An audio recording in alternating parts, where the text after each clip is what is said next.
Good afternoon, everyone, and welcome to the Charleston Forum. Welcome back, hopefully. We had a great panel yesterday, and our Education Committee Chairman, John Reed, will give you a little indication of what was discussed yesterday and what's to come today from the insiders, from the people who are actually on the ground, improving education and improving the lives of children in our community. So we're grateful for what they do, and we're grateful to have them with us here today to share their perspectives, which so often are not the center point of decisions being made at higher levels of the school board hierarchy. So here we are getting ready for a fundamental change possibility, or at least fundamentally important election coming up in November with so many spots open. We're looking forward to hearing their perspectives on what we should have from our leaders in the school districts. Let me first thank our donors who make everything possible here through the Charleston Forum. For this year, they include the Patrick Family Foundation, the El Hapa Foundation, Lynn Pagliaro, Federal Bar Association, the Duffy and Young Law Firm, the Gallivan White and Boyd Law Firm, the Citadel School of Humanities, Henry and Sylvia Yashik Foundation, John Linton, Motley Rice, Post and Courier Foundation, and Dominion Energy. We at the Forum would welcome your interest. Clearly, you have an interest in education. We do a lot of work through our education committee. We'd be happy for your interest and participation. Please just let me know if you're interested. You can also find many of our programs on our website, thecharlestonforum.com. And if you're interested in supporting us like those other sponsors, you can find a place to donate there too. Thank you very much for being here with us today. John, please lead us into our panel. Thank you, Brian. Good afternoon, everybody.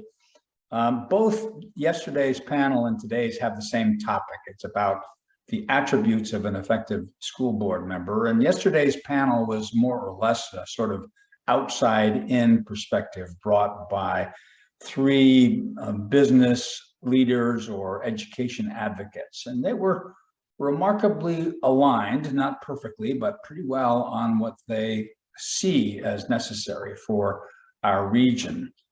And the skills that they sort of focused on were that of a team worker and a goal setter, strategic thinker, someone who is trainable and knowledgeable of mandatory requirements associated with a seat on the board, which are both legal and quasi-judicial in nature. That they're capable of financially understanding a budget of a school district, that they are policy and big picture oriented, not micromanagers or politicians. And there were some favorable comments made about what the Charleston County School Board seems to be involved in to get more student-centered and about kids in their work in the county. The attributes that are demonstrated by an effective school board member include courage. It's a thankless job, and there's plenty of that necessary. Commitment, ethics, collaborative, innovative, and data-driven on student outcomes and teacher needs. But the real richness of the conversation yesterday seemed to be in the context they set. That is, what is now the work of the board in the Tri-County region and elsewhere that brings these attributes and skills to center? There was a general sense on the part of the group that the school boards generally are out of touch with what public education needs now. But the system itself is a little different from the one they experienced 50 years ago, yet the world has changed in vast ways, and that regional and economic development plus technology and the skills needed for the 21st and 22nd century have little to do with the rote learning in schools. Closer links between what schools teach and what is needed for a career, as one panelist said, imperative. And the school board ought to be part of that bridge. As one panelist put it, we teach what is easy to test, not what is important to learn. Disparities in student outcomes require leadership from the board that's not yet apparent in school boards here in the region.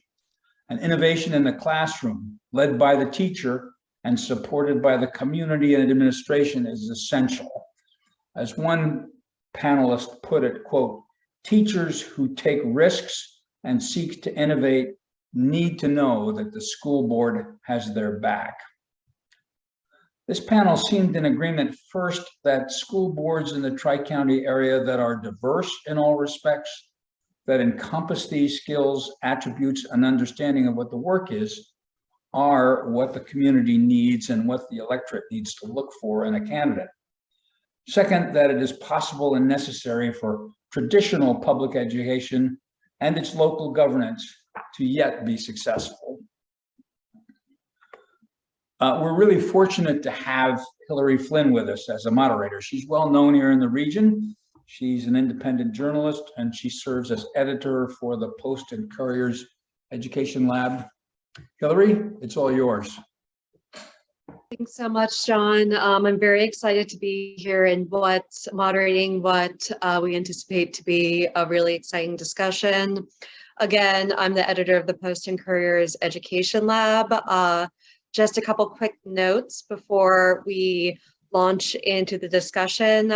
Right now, we're talking more generally about the role of the school board and what makes a good school board member, particularly in the Tri-County. We're not making candidate endorsements.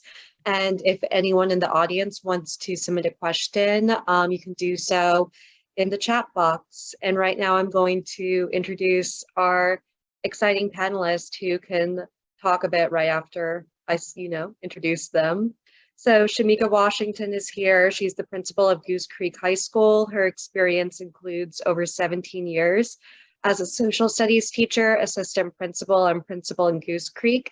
She has a bachelor's degree from South Carolina State University and a master's of arts from Winthrop University and a master's of secondary education administration from Charleston Southern University. So Shameka, do you want to talk for a bit? Good morning, everyone. I'm just excited to be here. As Hillary just shared, I do have a master's degree from Charleston Southern University.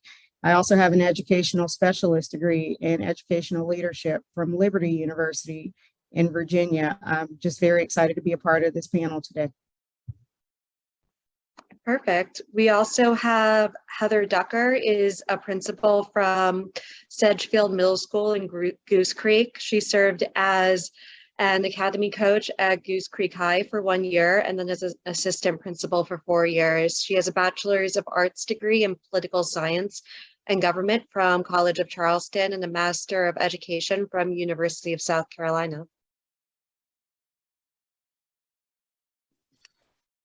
Heather, do you want to?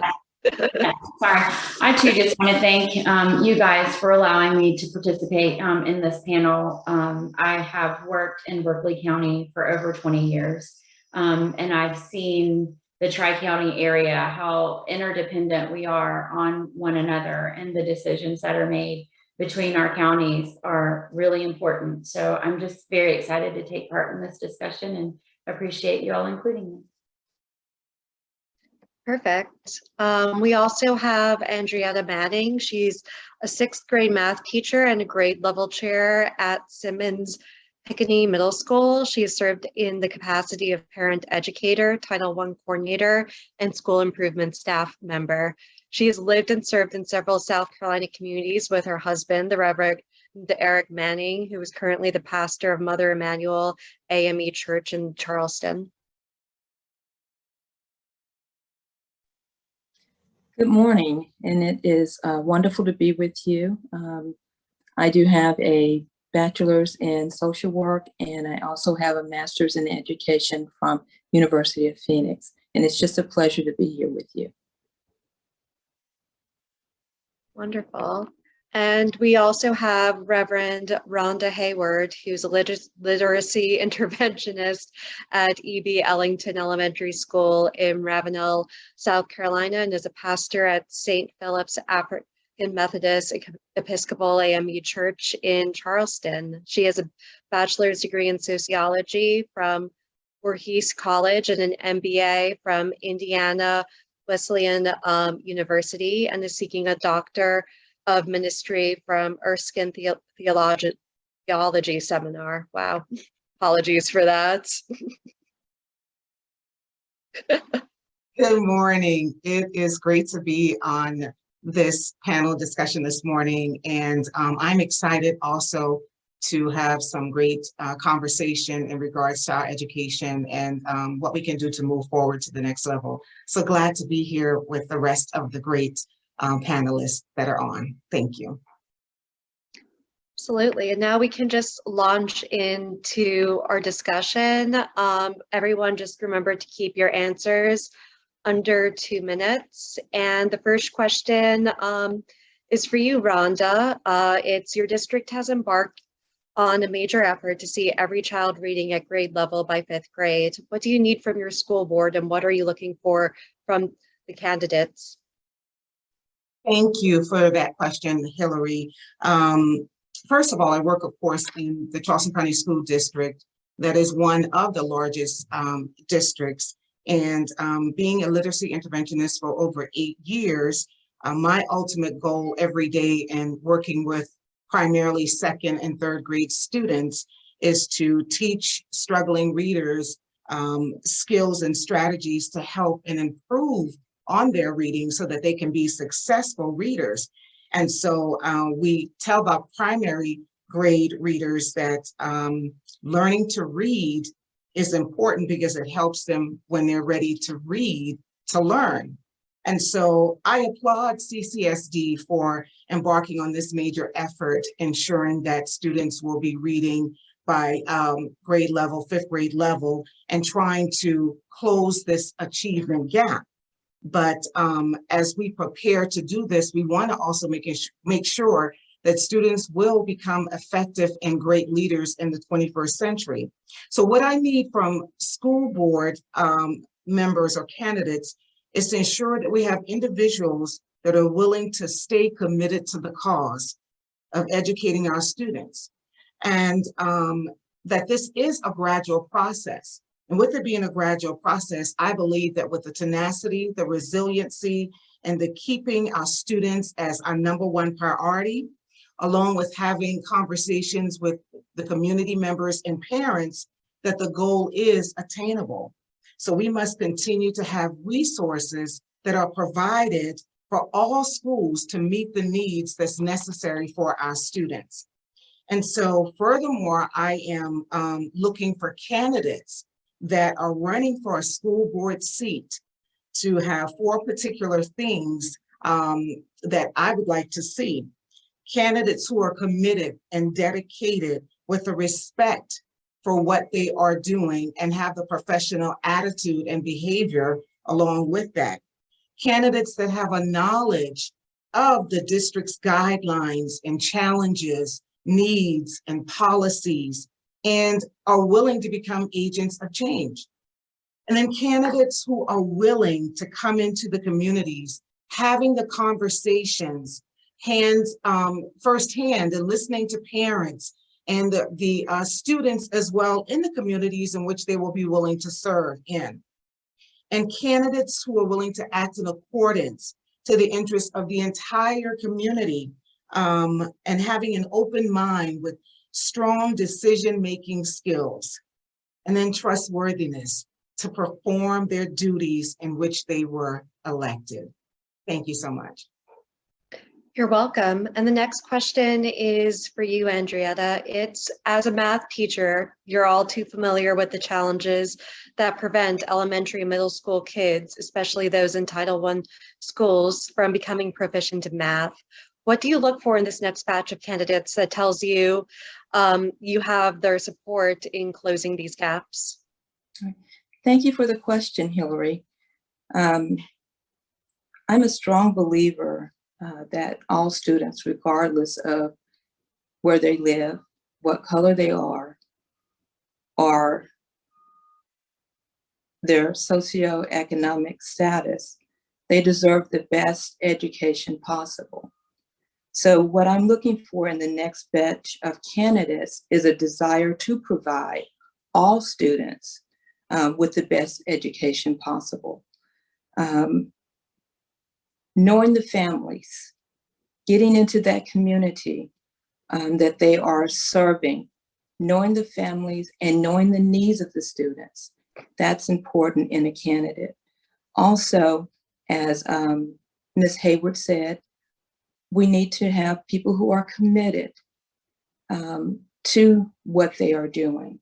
They are knowledgeable about what is going on in the school system, and they can bring about change. So that's what I'm looking for in a candidate. Thank you. You're welcome. And Shameka, you're up next. As a principal of a large high school, you are the bridge between teachers and all the pressures they face, and the district administration and the board. What are the attributes you seek in a board member that tells you that you, your teachers, and your kids will have their support? Again, thank you for the question. Ms. Hayward and Ms. Manning have already touched on it a little. What I'm looking for in a school board candidate is someone who is committed to the community that they represent. Where I'm located in Goose Creek, our parents place a great deal of faith in us when they send their children to us, and they expect us to make the best possible decisions for their students day in and day out. And so our school board member for me is someone who's committed and willing to serve the community in which they are represented to serve. Looking for someone who believes in educators, who will entrust us to be the experts that we are, and again, expect us to make the best decisions when it comes to what's right as far as educating in our children. And I see that from the top down. The board hires the superintendent, so the board should have faith and confidence in the superintendent to make educational decisions for a school district. That superintendent hires administrators, and I'm willing to believe that the superintendent hires the best administrators that are possible to lead their schools. So let us do the jobs that we are hired to do. And I think, if you show up for your community, you entrust the folks that you've hired to lead, then I think we're going to make great strides in the Low Country. So that's what I'm looking for in a school board member. Absolutely, that sounds great. And Heather, you have the same question as a principal of a large middle school. So basically, yeah, same question. What are the attributes you seek in a board member that tells you that you, your teachers, and your children will have their support? Yeah, so I work in a very diverse Title I school, and it's large, 991 kids, and they come from all different walks of life. I wake up every single day, like every teacher, every administrator, every staff member in our building, to serve children and just do the best that we can by them. And so what's incredibly important to me in a school board candidate member is that they understand equity. And they understand that children come to us from all walks of life, and that giving the same resources across the board isn't always what's best in every community. I am looking for a candidate that is, like Ms. Hayward and Ms. Manning and Ms. Washington said, a candidate that is entrenched in the community. A lot of times our school board members represent large districts, and they have schools that are vastly different, and communities that are very different, even within a 10-minute drive from one to the other. So it's important to me that that school board member represents all parts of their community equally in attention, but not necessarily, I would say, resources. That school board member gives the attention to each school, each community, each group of children, and recognizes that maybe additional reading specialists are necessary in this school, and not this school. Equity, I think equity is huge, and I think that it's important that we pay attention to that. So thank you for the question. You're welcome. The next question's for you, Rhonda. So at least one district board, CCSD, of for those who don't know, is at work to revise its approach to governance to become more focused on student outcomes and less on administrative matters. This is a model that's provided by the Council of Great City Schools. How should a school board candidate view this change? I believe that a school board candidate should view this change as taking a positive, holistic approach and taking it as a benefit to understand exactly where the school board is headed and the approaches that are necessary to take. Having meetings set up in regards to meeting with the public, hearing their concerns, understanding where they are is very important and effective for a candidate who is looking to be on the school board. It would give them a clear picture and a deeper understanding as of what all is entailed in this particular model that is being used for the Charleston County School District.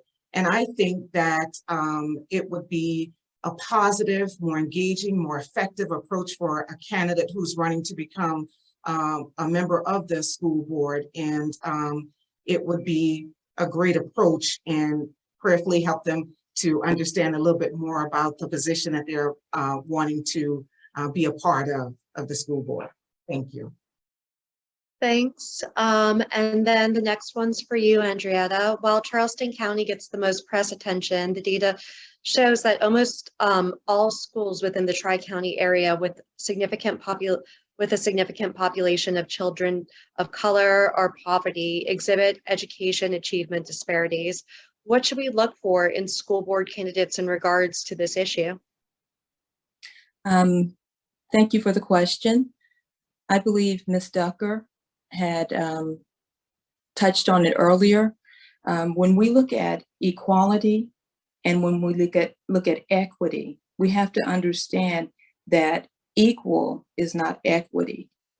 When you have equal, you're giving students the same things. However, you need to be equitable in that because some schools do need more resources than others. So I would look for a candidate that understands that you have to have a good balance between equal and equity in order to make this work.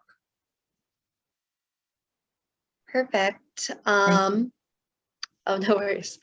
Perfect. So Shameka, the next one's for you. So right now it's not news that school issues have become increasingly political. In one of our counties, a political party, actually in two of our counties, but one in the Tri-County, a political party surveyed the school board candidates on hot button issues like masking and CRTs. Social media has also become a hotbed of opinions on every aspect of an educator's responsibilities. Is party affiliation now an important attribute? And if it isn't, what do you look for in a candidate who can navigate these challenges? Well, I'm pretty sure that in every district, the school board elections, they're nonpartisan. And I believe if we keep it nonpartisan, we're then going to be able to make decisions that are in the best interest of the children who don't vote. We have to remember that the work that the board does ultimately impacts children the most. And because they can't vote, school board elections, they should remain nonpartisan, in my opinion. Absolutely, and that's a very important issue, especially since there has been pressure to have partisan elections like there are in Horry County and places. And the final questions for Heather. Parents and caregivers have direct interaction with teachers, but are also an important constituency of a board member. What attributes qualify a board member candidate in this regard? Yeah, I think, parents are the largest part of the process. They're sending us their pride and joy. And so they should absolutely be part of the educational process.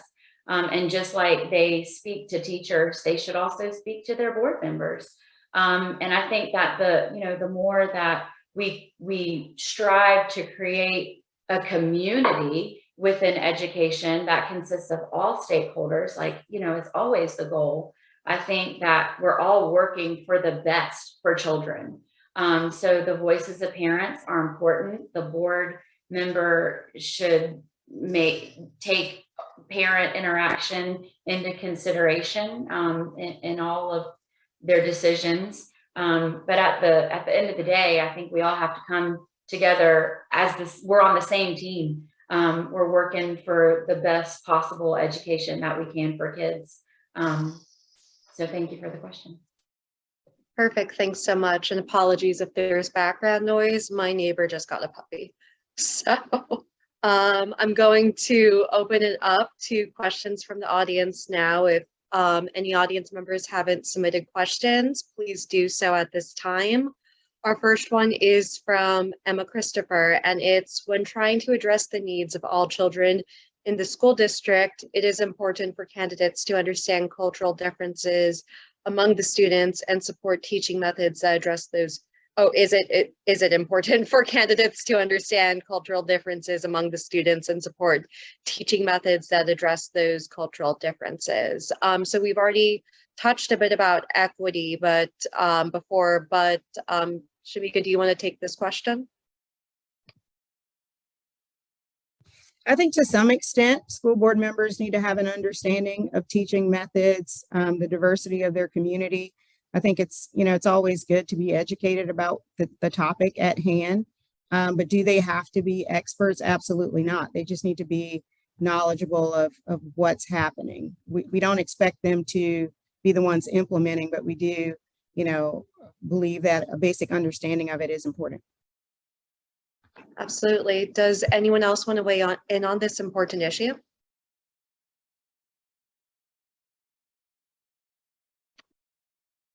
No? Perfect. We can move on to the next question then. Someone asked, where should people go to find more information about the candidates? You can go to the Post and Courier's Education Lab website and read our coverage. But outside of that, you can go to the South Carolina Elections Commission and other resources. Rhonda, do you have any suggestions for them? While they are searching for the information from the Post and Courier and also the South Carolina Election Commission, pay close attention to news media as well in regards to who the candidates are, and if there's information circulating in their community for sessions with these candidates. Be open and willing to attend those sessions to hear exactly what the candidate is offering and proposing to being a member or candidate of the school board. But definitely keeping their ears and their eyes open to what each candidate wants to represent and say in regards to being a school board member. Thank you. Perfect. We actually have another question right now from Eric Rand. It's: should Charleston County's constituent school boards have wider powers to affect academic change in their districts? Because they are, after all, the closest to the neighborhood schools. Heather, do you want to take that question?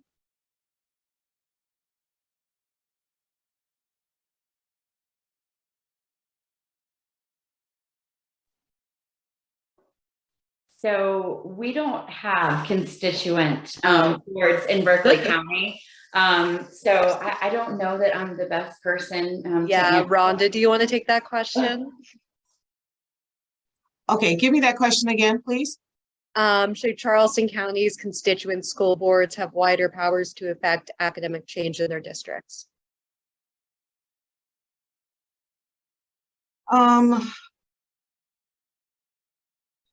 I believe that, well, I should say in my opinion, I think that it would not be a bad thing to have more power when it comes to the changes and the decisions that are made, as long as we continue to understand the purpose as of why we're doing and why we're doing what we're doing.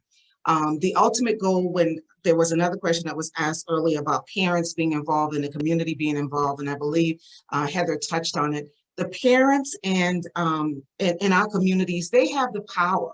If it were not for our parents, there would not be a school board, there would not be any school districts. And so having the impact and the power of a positive school board that will make change for everyone with diversity and teaching methods is a great tool if it is used in the right and correct manner. Thank you. Thanks. Well, Heather, how about this next question? It involves basically how do you manage when parents try to sort of like overstep with or try to voice strong opinions in what teachers are teaching children? How do you sort of manage those issues, and how should school board members manage, like what role should school board members have in managing those issues? Yeah, so in every part, or I would say most parts of the process, parents do have a voice. We elect, we adopt standards as a state every so often, and there's an element of parental input that the state solicits in that. I know whenever our school district goes through textbook adoptions, I was literally at one of our school board meetings recently, and the books are at the board meeting for the parents to inspect and be able to see before those adoptions are ever even made, what the children are going to be reading and what they're going to be teaching. And so I would say that parents need to be absolutely involved on the front end of that process. And then if they feel like something is happening in their child's classroom at the individual level, that's when you call your principal. And it's our job to make sure that what's being taught in that classroom aligns with those state standards. We don't get to rewrite the state standards as educators. And there's also a support document that the state publishes and gives that, it's very specific as far as what is to be taught and as far as scope, sequence, and content. But I would encourage if a parent, when a parent gets involved with what a teacher is teaching, let the administration work through that. We're trained to do that, and we're happy to get involved. Perfect. Wonderful. Well, Lynn, are there any other questions that we have for our wonderful panelists?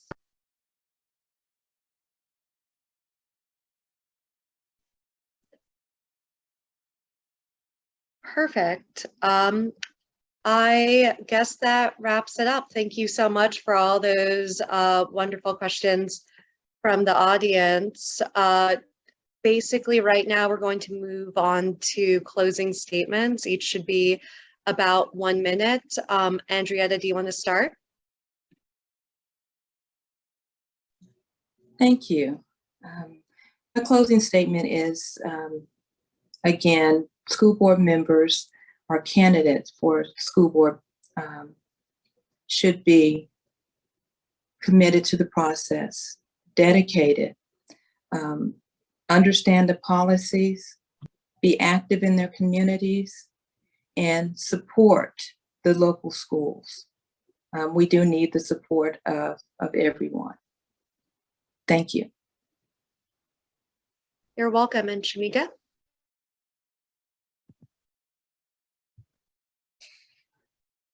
In closing, I just want to encourage all potential school board candidates to understand that the decisions they make affect students in grades K through 12. What you do this year, while you may not see the immediate impact, you will see the impact years down the road. Just very quickly, I've been in Berkeley County for a very long time. I remember when our school board decided to lower class size in first grade. Fast forward, that was the largest, highest graduation rate group cohort in our county because we decided when they were in first grade to invest in them and to make that commitment. So I just want to encourage our school board members to really think about the decisions they make and the long-term impact. Thank you. Perfect. Thank you so much. And Rhonda? Yes, thank you, Hillary. In my closing statement, I am just wanting to say that working with students hands-on every day is such a great benefit, and you have that close relationship with them. And the experience that I had with one student was difficulty in reading. And the student read the book after many times of practice, and she finally looked in my eyes and said, "I can read now." And that brought tears to my eyes. So that reminded me that what I'm doing is not just temporary, it's a long-term effect. And when we are entering the doors of our school buildings, we need to put everything else aside and look at the bigger picture.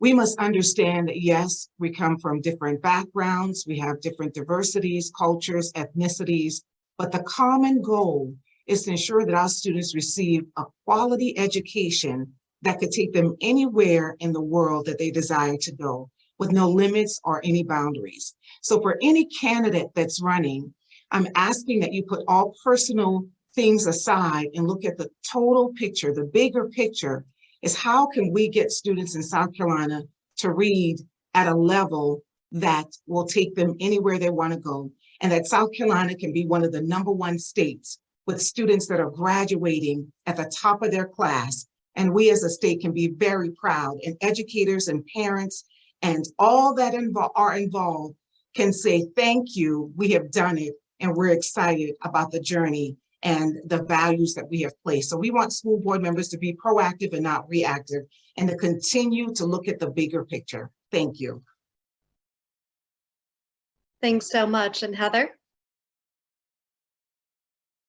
Oh, Reverend Hayward, that is a tough act to follow. I mean, I think that she said it, you know, that our school board members make decisions that last long after anything that we can measure.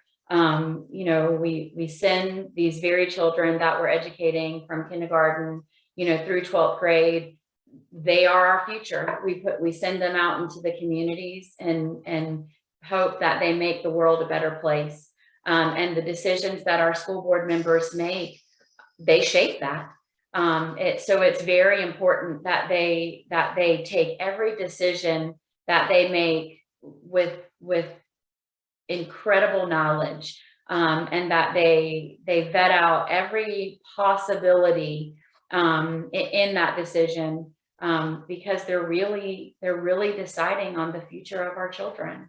And so I would like to thank them. I think it is a thankless job. I think those that are signing up to be school board members, especially now, they're facing challenges that we don't even really know exist because of what we went through with COVID. So in that respect, you know, I thank them. I'm grateful for them for having the courage to lead, and the courage to try and make the world a better place. And to give our children tools that we don't really yet know what they need.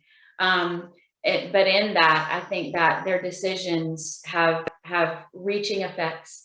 And so I would echo, you know, what Ms. Hayward says, that we have to we need them to be entrenched in our community, and we need them to be the voice of our children.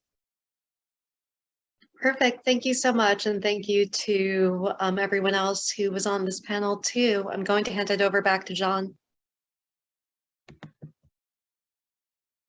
Hillary, thank you. And thank you, panelists, both for taking time out of your very busy days to perform this service, but more importantly, for dedicating yourselves as you have to the interests of children in our region. I know everybody in the audience and in the community appreciates that, and you don't necessarily get to hear that in the work that you do, but it's absolutely true. I want to remind the audience that the recording of this panel discussion and the prior one will be available on the Charleston Forum website sometime within the next week. To let the audience know that there will be several more forums over the course of the next several weeks, some of them involving candidates directly, and some are about candidate attributes. And for more information, you can get all of that from the League of Women Voters website, as well as information on individual candidates for your respective districts. And for any candidates who are listening, if you haven't completed the League of Women Voters survey that was sent to you, we'd encourage you to do so, so that you are known by your attributes and not by your absence. Hillary, thank you so much for your service in moderating the panel. I think this brings our session to a close. Everybody be safe out there. The politics are heating up, but so is the wind. Have a good day.